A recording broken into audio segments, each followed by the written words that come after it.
अगली कूच पर कुछ दिनों के लिए ब्रेक लगने के बाद एक बार फिर किसान लामबंद होने की कोशिश में जुट गए हैं। किसानों की बैठकों का दौर चल रहा है, जिसमें खाप नेता भी शामिल हुए। फैसला हुआ है कि संयुक्त किसान मोर्चा को भी एकजुट करने का प्रयास किया जाएगा। अगर किसान मोर्चा एकजुट हो जाता है तो ठीक है, नहीं तो खाप पंचायत अकेली किसानों की लड़ाई लड़ेगी। किसानों की अब 2 मार्च को हरियाणा के उचाना में महापंचायत होगी। उसके बाद आगे का फैसला तय किया जाएगा। किसानों के नए प्लान के मुताबिक WTO पर भी चर्चा शामिल है। दरअसल इस बार के आंदोलन में किसानों की जो सबसे बड़ी मांग है, उनमें से 23 फसलों की न्यूनतम समर्थन मूल्य पर खरीद की कानूनी गारंटी और दूसरी भारत को विश्व व्यापार संगठन और मुक्त व्यापार समझौतों से बाहर निकालना भी शामिल है। WTO एक वैश्विक अंतर्राष्ट्रीय संगठन है जो अलग अलग देशों के बीच व्यापार के नियम तय करता है।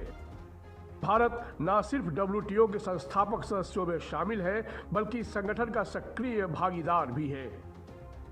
जब भारत WTO में शामिल हुआ था, उसी वक्त तय कर लिया गया था वो अपने देश में MSP तय करने की कोई गारंटी नहीं देगा।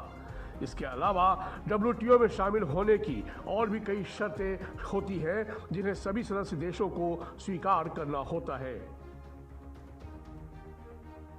WTO का नियम कहता है कि विश्व व्यापार संगठन से जुड़े सदस्य देशों को अपने कृषि उत्पाद को दी जाने वाली हेल्प की मात्रा सीमित करनी चाहिए। ऐसा इसलिए क्योंकि ज्यादा सब्सिडी अंतर्राष्ट्रीय व्यापार को नुकसान पहुंचा सकती है। कई देशों का भी कहना है कि भारत अगर किसानों को दी जाने वाली सब्सिडी फिक्स करने का फैसला करता है तो इससे वैश्विक कृषि कारोबार पर भी काफी असर पड़ेगा। एक आंकड़े को 13.7 यानी $6.31 बिलियन की सब्सिडी दी गई थी, जो कि WTO की 10% की सीमा से ऊपर है। 10% से ज्यादा सब्सिडी देने के कारण भारत को WTO में कई देशों का विरोध भी झेलना पड़ता है।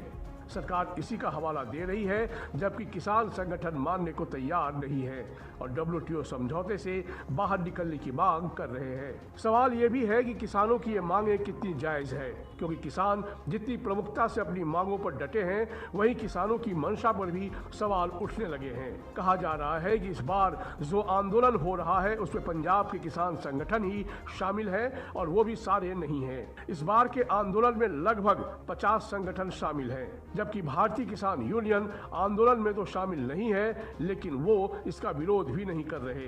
कुल मिलाकर अब सबकी नजर किसानों के अगले कदम पर टिकी है। आगामी चंद दिनों में चुनाव की घोषणा हो जाएगी। इससे पहले क्या सरकार किसानों को मनाने में सफल हो पाएगी या फिर किसान चुनाव खत्म होने